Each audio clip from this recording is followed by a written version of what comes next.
Hi friends, எல்லாருக்கும் வணக்கம். Welcome to my channel. இன்னைக்கு இந்த வீடியோவில் எதை பற்றி பார்க்க போகிறோம் அப்படின்னு பார்த்தீங்கன்னா சீம்ஸ் பற்றி தான் பார்க்க போகிறோம். சீம்ஸ்னால் என்ன அப்படின்னா ரெண்டு குட்டி பீஸ் இருக்குது, அது ரெண்டும் நம்ம ஜாயின் பண்ணுறோம் இல்லைங்களா, மிஷினில் வச்சு ஸ்டிச் பண்ணுறோம் இல்லைங்களா, அதுக்கு பேர் தான் வந்து சீம்ஸு. இதுலேயே நிறையா டைப்ஸ் ஆஃப் சீம்ஸ் எல்லாம் இருக்குது. அது எதுக்கெல்லாம் யூஸ் ஆகும் அப்படின்னா கண்டிப்பாக ஒரு கார்மெண்ட் வந்து மேக் பண்ணுறதுக்கு வந்துட்டு ஒரு ஸ்ட்ரெயிட் ஸ்டிச் மட்டும் பண்ணோம்னா அது வந்து ஒரு நல்ல ஃபினிஷிங்காக இருக்காது. இதில் வந்துட்டு என்னென்ன டைப்ஸ் எல்லாம் இருக்குது அப்படிங்கிறத இந்த வீடியோவில் பார்க்க போகிறோம். இந்த வீடியோக்குள்ளே போகிறதுக்கு முன்னாடி நீங்கள் இந்த வீடியோ புதுசு அப்படின்னா கண்டிப்பாக இந்த வீடியோ பிடிச்சது உங்களுக்கு கண்டிப்பாக லைக் ஷேர் கமெண்ட் பண்ணுங்கள். நீங்கள் இன்னும் இந்த வீடியோ வந்து சப்ஸ்கிரைப் பண்ணாமல் தான் பார்க்குறீங்க நம்ம சேனலை அப்படின்னா கண்டிப்பாக சப்ஸ்கிரைப் பண்ணிக்கோங்க. நான் உங்களுக்கு பிகினர் அப்படின்னா என்னோடய வீடியோ ஃபாலோ பண்ணிங்க அப்படின்னா கண்டிப்பாக நீங்களும் ஒரு நல்ல ப்ளவுஸோ சுடியோ என்ன கார்மெண்ட் கொடுத்தாலும் கண்டிப்பாக ஸ்டிச் பண்ண முடியும். அதனால் ப்ளீஸ் எல்லாருமே கண்டிப்பாக சப்ஸ்கிரைப் பண்ணுங்கள். இந்த ப்ரீவியஸ் வீடியோவில் நான் எதை பற்றி சொல்லியிருந்தேன் அப்படின்னு சொல்கிறேன். அந்த 2 வீடியோவில் நான் எதை பற்றி சொல்லியிருப்பேன்னா, நம்ம ஒரு பிகினர் என்கிட்ட நான் இப்போ தான் மிஷின் வாங்கியிருக்கேன், அவங்க என்ன அதை ஸ்டிச் பண்ணணும், என்னென்ன சிம்பிள்ஸ் எல்லாம் வந்து பேப்பர்லேயோ இல்லை கிளாத்லேயோ வந்து என்னென்னலாம் மார்க் பண்ணி ஸ்டிச் பண்ணணும் அப்படிங்கிறத பற்றி நான் சொல்லியிருப்பேன். பேப்பர்லேயும் பேட்டர்ன் போட்டு நான் அதை ஸ்டிச் பண்ணி காமிச்சிருக்கேன். ஒரு கிளாத்லேயும் லாங் கிளாத்லேயும் வந்து நான் ஸ்டிச் பண்ணி காமிச்சிருப்பேன். ஏன் நான் குட்டி குட்டி கார்மெண்ட்ஸ் எல்லாம் பண்ணலை அப்படின்னா 8x inch நான் கற்றுக்கும் போது 8 inch நான் எடுத்திருப்பேன். அதில் வந்துட்டு ஒரு 4 பெண்டு தான் பண்ண முடியும், 4 ஷேப்ஸ் தான் பண்ண முடியும். அதில் நம்ம அதிகமாக கற்றுக்க முடியுமான்னு கேட்டால் கண்டிப்பாக முடியாது. ஏன்னா அது நம்ம ஃபினிஷ் பண்ணி வைக்கணும் அப்படிங்கிறதுக்காகவே நான் சீக்கிரமாக முடிச்சு வச்சுருவோம் இல்லைங்களா. அதனால் அதில் நிறைய ப்ராக்டிஸ் எனக்கு கிடைக்கல.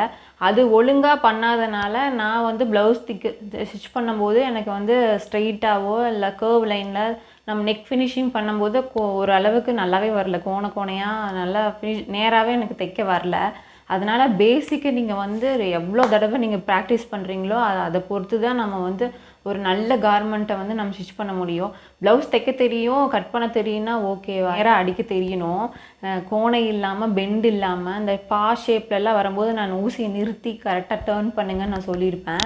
அது ஏன் அப்படின்னா நான் பழகும்போது வந்து ஒழுங்காக ட்ரை பண்ணி ஒரே 2 பீஸ் 2 தடவை தான் அந்த பேட்டர்னே நான் ட்ரை பண்ணியிருப்பேன். அதுக்கு மேலே நான் ட்ரை பண்ணல.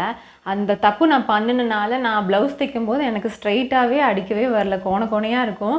சுடியெல்லாம் தைக்கும்போது நம்ம 2 சைடு ஜாயின் பண்ணுவோம் இல்லைங்க, அது வந்து ஒரு பக்கம் ஒரு கோணையாக நெளியெல்லாம் வந்தது. அதனால் நீங்கள் வந்து அந்த தப்பு பண்ணாதீங்க. இந்த பேட்டர்னை வந்து 2-3 தடவை நியூஸ் பேப்பர்லேயோ இல்லை கிளாத்லேயோ என்ன அவங்களால முடியுமோ அதில் வந்து நீங்கள் மார்க் பண்ணி ஒரு தடவைக்கு 3 தடவையாக நீங்கள் ஸ்டிச் பண்ணி பழகுனீங்க அப்படின்னா உங்களுக்கு ஈஸியாக வந்துடும் ஹேண்டில் பண்ணுறதுக்கு. மிஷினும் உங்களுக்கு ஹேண்டில் பண்ணிடுவீங்க. நீங்கள் என்ன கார்மெண்ட் தைக்கிறீங்களோ அதை நீங்கள் மேக் பண்ண ஆரம்பிச்சிடுவீங்க. அதனால் அந்த சிம்பிள்ஸ் எல்லாம் 2-3 தடவை நீங்கள் ப்ராக்டிஸ் பண்ணுங்கள். புரிஞ்சிருக்கும்னு நினைக்கிறேன். நீங்கள் 2-3 தடவை ப்ராக்டிஸ் பண்ணுங்கள். அந்த ப்ராக்டிஸ் பண்ணி முடித்தவங்களுக்கு இந்த வீடியோவில் நான் என்ன சொல்ல போகிறேன் அப்படின்னு பார்த்தீங்கன்னா, சீம்ஸ்னால் என்னென்னு பார்க்கலாம், எத்தனை வகையான சீம்ஸ் எல்லாம் இருக்குதுன்னு பார்க்கலாம், அது எப்படி ஸ்டிச் பண்ணுறது அப்படின்னு பார்க்கலாம். நான் சொன்னேங்களா நேராக அடிக்கணும் அப்படின்னா இதில் வருதான்னு பார்க்கலாம். அந்த நாம் போன வீடியோவில் வந்து மார்க் பண்ணி பென்சில்லையோ இல்லை டிசிலையோ மார்க் பண்ணி அடிச்சிருப்போம். ஆனால் இப்போ பண்ண போகிறதுல வந்து நீங்கள் தயவு செஞ்சு மார்க் பண்ணாதீங்க. ஏன்னா மார்க் பண்ணி நீங்கள் ஸ்டிச் பண்ணி பழகிட்டீங்க அப்படின்னா அதே உங்களுக்கு ஃபாலோ ஆயிரும். நீங்கள் ஒரு ப்ளவுஸ் அடிக்கிறீங்கன்னா ஒவ்வொரு தடவையும் டிசி எடுத்து மார்க் பண்ணி நம்ம ஸ்டிச் பண்ணிகிட்ருக்க முடியாது. ஒரு மணி நேரம் ஒரு ப்ளவுஸ் தைக்கிறதுக்கு ஆகுது அப்படின்னா நம்ம ஸ்பீடாக இந்த மாதிரி ப்ராக்டிஸ் பண்ணவங்கள பார்த்திங்கன்னா மார்க்கிங்கே தேவையில்லை. அவங்க பாட்டுக்கு முடிச்சுட்டு அதுக்கடுத்தது அதுன்னு தைச்சிட்டு போயிட்டே இருப்பாங்க. அரை மணி நேரம் 20 நிமிஷத்துலேயும் கூட ஒரு ப்ளவுஸ் எல்லாம் ஒருத்தங்க ஸ்டிச் பண்ணி முடிச்சிருவாங்க. ஏன் அப்படின்னா இந்த மாதிரி சின்ன நுணுக்கங்கள் தான் காரணம். அதனால் நம்ம ஆரம்பிக்கும் போதே நம்ம வந்து நீட்டாக நம்ம என்ன சொல்ல வரேன் அப்படிங்க புரிஞ்சுட்டு நீங்கள் ப்ராக்டிஸ் பண்ணுவீங்கன்னு நம்புகிறேன். ப்ராக்டிஸ் பண்ணுங்கள். நான் அந்த ஒரு ப்ளவுஸ் தைக்கும் போது நான் என்னென்ன தப்பு பண்ணேன், பிகினராக இருக்கும்போது நான் என்னென்ன தப்பு பண்ணேன் அதை வந்து நான் உங்கள்கிட்ட முன்னாடியே ஷேர் பண்ணிக்கிறேன். அதனால் நீங்கள் அந்த தப்பு பண்ணாதீங்க. 2-3 தடவை ப்ராக்டிஸ் பண்ணுங்கள். அந்த சிம்பிள்லேயே நம்ம ஒரு நீட்டாக ஒரு நல்ல கார்மெண்ட்டாக மேக் பண்ண முடியும். ஓகே, வாங்க வீடியோக்குள்ளே போகலாம். அது எப்படி தைக்கிறதுன்னு பார்க்கலாம். சீம்ஸ் பார்த்துட்ருக்கீங்க. இதில் ஃபஸ்ட்டு வந்து பிளெயின் சீம் எப்படி பண்ணுறதுன்னு பார்க்கலாம். பிளெயின் சீமுக்கு வந்து நான் 2 தனித்தனி கிளாத் எடுத்துக்கிறேன். அதை வந்து நம்ம சின்ன பிட்டாகவே நம்ம ஸ்டிச் பண்ணலாம். இது வந்து ஸ்ட்ரெயிட்டாக அடிக்க வருதா அப்படிங்கிறத பற்றி பார்க்கலாம். மார்க் லைன் எதுவுமே பண்ணாதீங்க. நீங்களே நீடில் வந்து கரெக்டாக 1/4 இன்ச்னா 1/4 இன்ச்சில் இறக்கிட்டு ஸ்ட்ரெயிட்டாக அந்த 1/4 இன்ச்லேயே லைனாக வர்ற மாதிரி பார்த்து ஸ்டிச் பண்ணிங்க அப்படின்னா கண்டிப்பாக நம்ம மார்க்கிங்கே எதுவும் பண்ணாமல் நம்மளால் ஸ்டிச் பண்ண முடியும். ட்ரை பண்ணி பாருங்கள். நீடில் வந்து துணியில் வந்துட்டு கீழே வந்து ஸ்டிச் பண்ணிவிட்டு மெதுவாக லாக் அடித்து மூவ் பண்ணுங்கள். அந்த 1/4 இன்ச் அப்படின்னா அதுலேயே லைனாக கரெக்டாக வர்ற மாதிரி மெதுவாக அடிங்க. கண்டிப்பாக நம்மளால் தைக்க முடியும். தொடங்கும் போது முடிக்கும் போது கண்டிப்பாக லாக் அடிச்சுக்கோங்க. ரெண்டாவது வந்து சிங்கிள் டாப் ஸ்டிச், அதை எப்படி பண்ணுறதுன்னு பார்க்கலாம். அதுக்கும் அதே மாதிரி பிளெயின் சீம் மாதிரி முடிச்சுட்டு, பிளெயின் சீம் தான் எல்லாத்துக்குமே பேஸு. பிளெயின் சீம் பண்ணி தான் நம்ம எல்லாமே பண்ண முடியும். பிளெயின் சீம் ஏற்கனவே அடித்து வச்சுருக்கேன். அதில் வந்து நம்ம பிசுரெல்லாம் இருக்குது இல்லைங்களா, அது வந்து எல்லாமே அந்த 3 சைடுமே வந்து ஒரு பக்கம் வர மாதிரி வச்சுட்டு நம்ம பூரா முன்னாடி அமுத்தி விட்டுடலாம். தொடங்கும் போது முடிக்கும் போது கண்டிப்பாக லாக் பண்ணி ஸ்டார்ட் பண்ணுங்கள். லாக் பண்ணிவிட்டு அந்த பிசுறு எங்கே தெரியுதோ அதுக்கு மேலே லைனாக ஸ்டிச் பண்ணுங்கள். ஸ்டிச் பண்ணி முடிச்சுட்டு கண்டிப்பாக லாக் அடிச்சுக்கோங்க. நம்மளுக்கு நேராக வந்திருக்கான்னு ஒரு தடவை செக் பண்ணிக்கோங்க. எங்கெல்லாம் அந்த பிசுறு இருக்கோ அது மேலே வந்திருக்கான்னு பாருங்கள். அந்த 3 பிசுறு இருக்க பக்கமுமே வந்து நம்மளை பார்த்து இருக்கிற மாதிரி வரணும். பேக் சைடு வந்து எப்படி இருக்கும் அப்படின்னா சிங்கிளாக இருக்கும், சிங்கிள் பீஸ் இருக்கும். தேர்டு வந்து டபுள் டாப் ஸ்டிச். இது எப்படி பண்ணுறது அப்படிங்கிறத பார்க்கலாம். சிங்கிள் டாப் ஸ்டிச் வந்து எதுக்கு யூஸ் ஆகும்னு பார்த்தீங்கன்னா நெக்கு ஃபினிஷிங் பண்ணும்போது நம்மளுக்கு அது யூஸ் ஆகும். டபுள் டாப் ஸ்டிச் எதுக்காக யூஸ் ஆகும் அப்படின்னா நம்ம சல்வாரில் ஸ்டிச் பண்ணுறோம் இல்லைங்க, அது வந்து சல்வாரோட டாப்பில் நம்ம ஒரு நாடாலாம் கோக்கிறதுக்கு இந்த டபுள் டாப் ஸ்டிச் தான் நம்மளுக்கு யூஸ் ஆகும். அது எப்படி பண்ணுறதுன்னு பார்க்கலாம். த்ரெட்ஸ் எல்லாம் இருந்ததுன்னா நீட்டாக கட் பண்ணி விட்ருங்க. பிளெயின் சீமை முடிச்சுட்டு அதை வந்து உங்களோட ஃபிங்கர்ஸ் வச்சு நல்லா ப்ரெஷர் கொடுத்து 2ஆக டிவைட் பண்ணிக்கோங்க. ரைட் சைடு இருக்கிற பிசுரெல்லாம் வந்து ரைட் சைடில் ஃபோல்ட் பண்ணி அமுத்திக்கோங்க.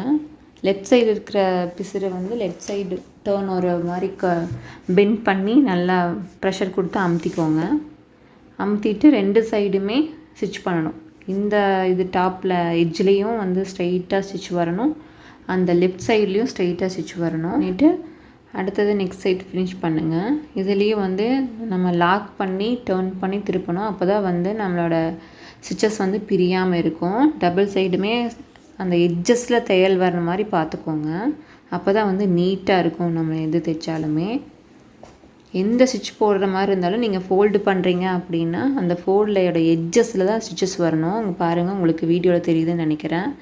இது எதுக்கு யூஸ் ஆகுதுன்னா நான் சொல்லியிருந்தேன் இல்லைங்களா, சல்வாரோட டாப்பில் வந்துட்டு நம்ம அந்த சென்டரில் இருக்கிற ஸ்டிச்சை பிரித்து விட்டுட்டோம் அப்படின்னா அதில் வந்து நாடாவை கோத்து நம்ம வந்து அதில் தான் டை பண்ணிக்கிற மாதிரி இருக்கும்.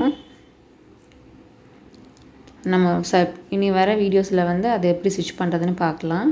இப்போதைக்கு சீன்ஸ் மட்டும் பார்க்கலாம். அடுத்தது வந்துட்டு என்ன ஸ்டிச்சஸ்னால் சீம். இது எப்படி ஸ்டிச் பண்ணணும் அப்படின்னா பிளெயின் சீமை வந்து ஃபஸ்ட்டு ஃபினிஷ் பண்ணி வச்சுட்டு அந்த பிசுறுகளை வந்து ரைட் சைட் டேர்ன் பண்ணி எப்படி நம்ம வந்து அதை பிசுறுகளை தெரியாமல் உள்ளே வச்சு ஸ்டிச் பண்ணுறோம் அப்படிங்கிறது தான் இந்த ஃப்ரண்ட் சீம். இது எப்படி ஸ்டிச் பண்ணுறேன்னு பாருங்கள். முடிக்கும்போது கண்டிப்பாக லாக் பண்ணி ஆரம்பிங்க, லாக் பண்ணி முடிங்க. அப்போ தான் வந்து அந்த கார்மெண்ட் வந்து நீட்டாக ஃபினிஷ் ஆகும். நெக்ஸ்ட்டு வந்து என்ன அப்படின்னு பார்க்கலாம். நெக்ஸ்ட்டு வந்து ஓவர்லேப் சீமு. அது எப்படி பண்ணுறதுன்னு பார்க்கலாம். இது ஒரு 1/2 இன்ச்சு வந்து கேப் விட்டு நான் அதை 1/4 இன்ச்சில் வந்து ஸ்டிச் பண்ணுறேன். ஆனால் வெளியே துணி வந்து 1/2 இன்ச் வெளியே வந்து நமக்கு எக்ஸ்ட்ரா இருக்குது. அந்த துணியை வந்து நம்ம 1/4 இன்ச் விட்டுருக்கோங்க இல்லைங்களா, அதை வந்து ஓவர்லேப் பண்ணி ஸ்டிச் பண்ணுற சீமுக்கு பேர் தான் ஓவர்லேப் சீம். இது எல்லாம் எதுக்கு யூஸ் பண்ணுவாங்க அப்படின்னு பார்த்தீங்கன்னா, இது வந்து லுங்கி மூட்டுவாங்க இல்லைங்க, அதுக்கு இந்த பிளாங்கெட்ஸ்க்கெல்லாம் வந்து இந்த மாதிரி யூஸ் பண்ணுவாங்க. எதுக்கு இதுன்னா நிறைய ஓவர்லோடு ஆகாமல் இருக்கும். துணி வந்து நிறையா கெட்டியாக இருக்கிற துணிகள்லாம் வந்து மொத்தமாக தைக்க முடியாது இல்லைங்களா, அதனால 2 பக்கமே ஃபினிஷிங்காக இருக்கும் இந்த ஸ்டிச்சஸ்ஸு. அது வந்து இதுக்கு பேர் வந்து ஓவர்லேப் சீம். எட்ஜஸ்லேயே வந்து ஸ்டிச்சஸ் வர மாதிரி ஸ்டிச் பண்ணுங்கள். அப்போ தான் பார்க்குறக்கு நீட்டாக இருக்கும். எப்படி ஸ்டிச் பண்ணுறதுன்னு நான் காமிச்சிருப்பேன்.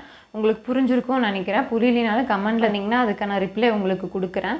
இந்த வீடியோ உங்களுக்கு பிடிச்சிருக்குன்னு நினைக்கிறேன். பிடிச்சிருந்தா கண்டிப்பாக லைக் பண்ணுங்கள். இந்த வீடியோ யாருக்காவது நீங்கள் புதுசாக யாராவது ஸ்டிச்சிங் பண்ணி பழகுறாங்க, இல்லை என் ஒய்ஃப் தைப்பாங்க, என் சிஸ்டர் தைப்பாங்க, அவங்களுக்கு வந்து இது யூஸ்ஃபுல்லாக இருக்கும் அப்படின்னு நினச்சிங்கன்னா கண்டிப்பாக இந்த வீடியோவை ஷேர் பண்ணுங்கள்.